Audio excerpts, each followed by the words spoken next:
These are howitzer shells in production. They're used by the Turkish army in Operation Olive Branch in northern Syria. An offensive jointly conducted with the Free Syrian Army in Syria's Kurdish enclave, Afrin province.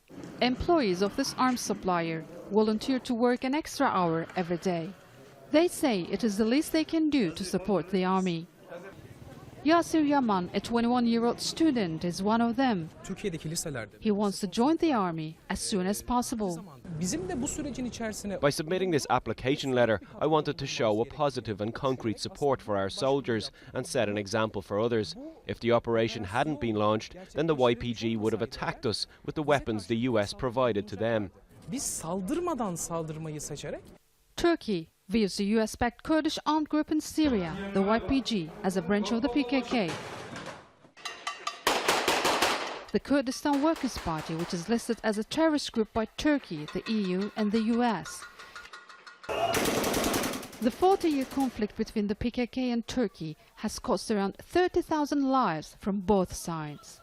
This operation should have been launched much earlier. Our borders should have been cleared of terror. As the weather gets colder, women launch different campaigns to support the army. Some are knitting scarves and socks for the soldiers.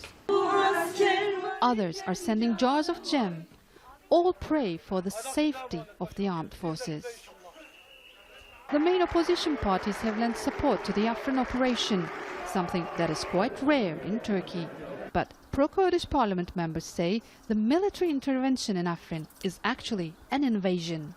In the Afrin area, there is no Daesh and there is no ever threat for the Turkish borders and the Turkish state. Some of those who oppose Operation Olive Branch blame what they call Turkey's misguided policies in Syria for escalating the situation. Others say this is a move by the government to preserve the nationalists' votes in next year's election. None of them, however, wanted to speak to us on camera, saying they were scared to be framed. Now, this is a concern, considering how fragile and polarized Turkey's political environment has become. Sinem, Koseoglu, Al Jazeera, Istanbul.